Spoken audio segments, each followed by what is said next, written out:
Welcome to my dear online students. You know that we are going to discuss here chemical bonding, and we have started it already. And in the first two classes, I explained what is chemical bond, what is chemical bonding, what is the cause of chemical bonding, what are the different types of bonds that we have discussed in class for class 11th.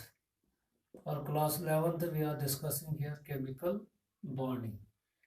Chemical bonding.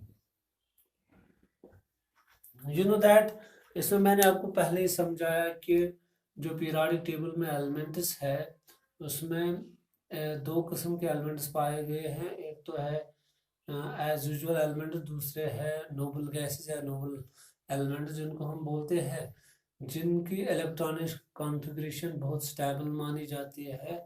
जब उनको देखा गया वो बहुत ही least reactive होते हैं, that means उनको दूसरों की ज़रूरत नहीं पड़ती है, वो खुद ही स्टेबल है। तो इसलिए जब हम केमिकल बॉन्डिंग का कंसेप्ट पढ़ते हैं हम बोलते हैं कि पीरियोडिक टेबल में नोबल गैसेस के बगैर जितने भी एटम्स है एलिमेंट्स के, जितने भी एटम्स है किनके, एलिमेंट्स के, उनका जो ऑक्टेट है वो कंप्लीट नहीं होता है, उनकी जो इलेक्ट्रॉनिक कॉन्फ़िगरेशन है वो स्टेबल नहीं होते हैं। तो उस के चक्कर में, उस इलेक्ट्रॉनिक कॉन्फ़िगरेशन को हासिल करने के चक्कर में, Nobel gas electronic configuration attain करने के चक्कर में वो क्या करते हैं, वो एक दूसरे के साथ जुड़ जाते हैं, कंबाइन हो जाते हैं और फिर क्या करते हैं, फिर different types of molecules, compounds बनाते हैं, फ्रेम आउट करते हैं, फॉर्म करते हैं। तो प्रेजेंटली इस वर्ल्ड में लाखों की तादाद में, करोड़ों की तादाद में कंपाउंड्स देखे गए हैं। अगरचे कुल 118 एलिमेंट ही है पीरियोडिक टेबल में, उसमें भी कुछ एलिमेंट्स नोबल गैसेस है जो ज़्यादा कंपाउंड्स जिन्होंने नहीं बनाए हैं। Rest of the elements have made this compounds. You know how phenomenal is this that most of the elements of the periodic table are not stable, and they want to become stable just like noble gases, and for that very purpose they undergo chemical combination. They want to combine with other atoms of the elements in order to attain noble gas electronic configuration. So there exists a force of attraction which holds the atoms, different atoms of the elements together, or same atoms of the elements together. There exists a force of attraction which holds, and that is called a chemical bond. You know that now a chemical bond is simply a force of attraction that acts between two or more than two atoms to hold them together as a stable molecule is known as chemical bond, that we have discussed already. And the process of their combination is आपस में मिलने को क्या कहा गया, chemical bonding. Chemical bonding is a process of combination. Simply अगर हम यहाँ पे बताते हैं, it is a process of, it is a process of chemical combination. इसको हम क्या बोलते हैं, process of chemical combination. Chemical कौन है यहाँ पे, atoms of the different elements. जब वही आपस में क्या कंबाइन होते हैं तो उसी का नाम रखा गया है क्या, केमिकल कॉम्बिनेशन। वो एक बॉन्ड के द्वारा आपस में कंबाइन हो रहे हैं और क्या बना रहे हैं, स्टेबल मॉलिक्यूल्स बना रहे हैं। तो अब सवाल है, ये जो कंबाइन होना, क्योंकि मैंने आपको पहले ही बताया ये डिपेंड करता है वैलेंसी पे। एक एलिमेंट की, एक एलिमेंट के एटम की वैलेंसी कितनी होगी, वो कितने एटम्स के साथ कंबाइन हो सकता है, that is determined by valency. That I have already told you that these are the two concepts। एक तो होता है वैलेंस इलेक्ट्रॉन्स, दूसरा होता है वैलेंसी। ये आपको पूरी अच्छी तरीके से समझना है। ये केमिकल कॉम्बिनेशन है, केमिकल बॉन्डिंग आपको अच्छी तरीके से समझना है ताकि आपको पूरा होल्ड हो जाएगा इस केमिस्ट्री पे।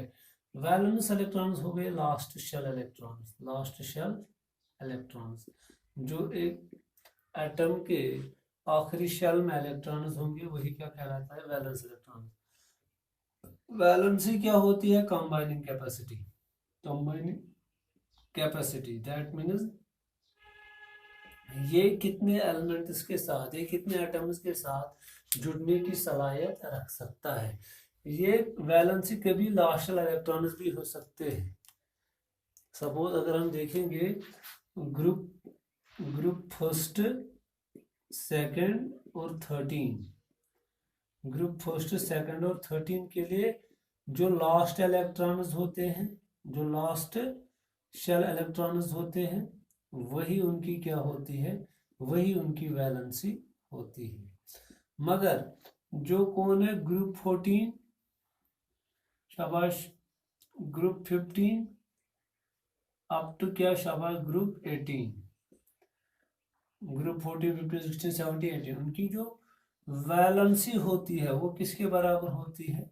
याद रखिएगा, last shell electrons, sorry 8 minus last shell electrons, valency उनकी किसके बराबर होती है?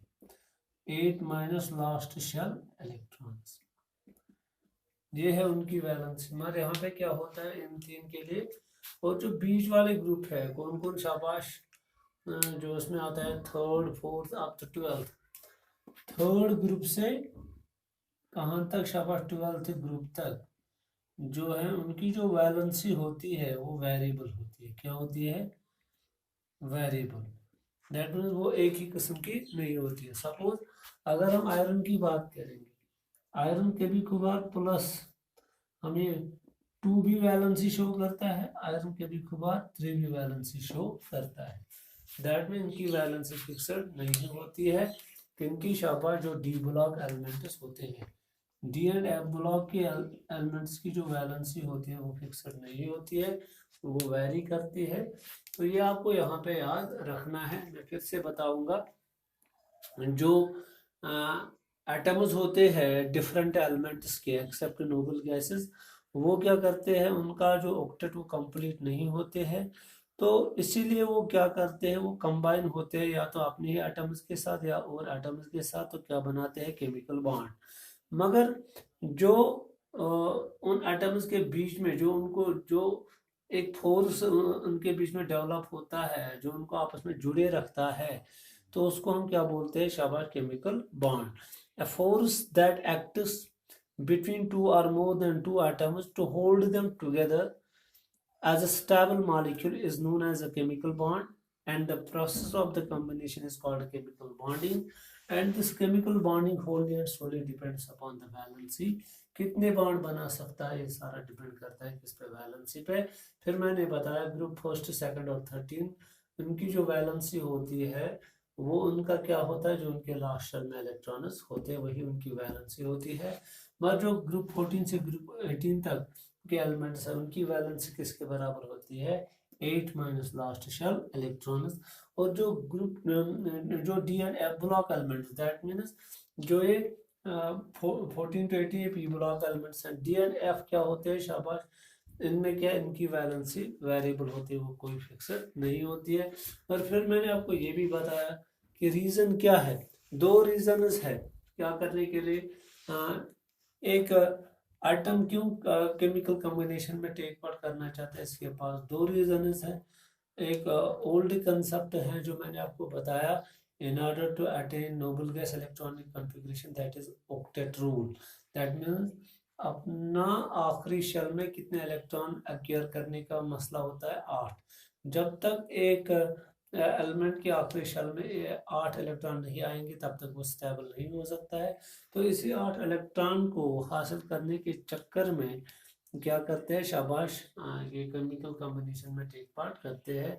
तो हम सीधे बोल सकते हैं to acquire, tendency to acquire noble gas electronic configuration, that is octet rule.